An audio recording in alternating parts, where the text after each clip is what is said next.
So, have you ever wondered how a huge global company actually decides which country to expand into next? You might think it's like throwing a dart at a map, right? Well, the real process isn't about luck at all. It's this fascinating, super disciplined science, and we're about to break it all down. When it comes to big topics like global business and trade, it feels like everyone has a strong opinion.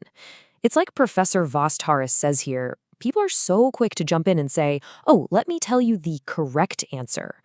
The problem is, those answers usually come from biased headlines or heated political debates, not from, a real understanding of the facts. And that's what makes this whole thing so challenging. Okay, so if the public conversation is just filled with all this noise, how do the world's most successful companies manage to tune it all out? I mean, how do they get past gut feelings and angry headlines to make billion-dollar decisions about where to go next? They do it with a process, a really rigorous four-step screening method that works kind of like a funnel. You take all 195 countries in the world and pour them into the top. This system then filters them down, step by step, weeding out all the noise until only the best, most logical options remain at the bottom. It's all about turning an overwhelming choice into a clear, strategic one. So that's what we're going to do today. We're going to walk through this exact four-step process together. We'll start with getting past the headlines, then check for basic appeal, dig into the national environment, measure the real potential, and finally, make that crucial selection. So first things first, we have to get beyond the headlines. The whole key here is to replace all those noisy opinions with a structured, intelligent framework. Okay, let's dive into step one, the basic appeal. You can think of this as the first big common sense filter. And honestly, this is the step that can save a company from making a massive multi-million-dollar mistake right off the bat. So what exactly is basic appeal? Well, it's the absolute ground floor. It's just asking two fundamental questions.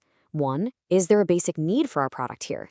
And two, are the resources we need, things like labor or raw materials, are they actually available? This is the first major go or no-go decision. This might sound totally made up, but this is a true story. Early in its global expansion, Walmart, get this, actually sent a shipment of ice fishing huts to its stores in Puerto Rico. I mean, seriously, it's the perfect, almost comical example of what happens when you completely fail to assess basic appeal. It seems so simple, doesn't it? But this is the most critical first step. It immediately filters out the really obvious blunders. Because if there's no demand or the basic resources aren't there, nothing else matters. That country is just, poof, immediately off the list. Okay, so once a country passes that initial sanity check, it's time for step two, assessing the national environment. This is where the focus shifts from the company's product to the country itself. At this stage, a company basically has to become an expert on the country's entire ecosystem. They dig into everything: cultural forces like traditions and work ethic, political stability and regulations, economic risks like currency and inflation, and even the simple logistics of just moving goods around. A great product can totally fail if the environment around it is hostile. And this brings us to a really subtle but incredibly powerful force, the country image effect. Think about it. When you hear made in Germany, you immediately think of high-quality engineering, right? But what about made in Bolivia? The textbook asks this really sharp question: would a Rolls-Royce succeed if it were made in Bolivia? Even with identical quality, the public's perception tied to that country's image could doom it from the start. That's a huge environmental factor. So we filtered for appeal and we've analyzed the environment. Now for step three, measuring the real potential. This is where we move away from broad factors and get into the cold, hard data. The whole point here is to replace feelings with facts. Analysts compare the countries still in the running using objective data: market size, growth rate, and something called market intensity, which is just a fancy way of measuring the buying power of the market.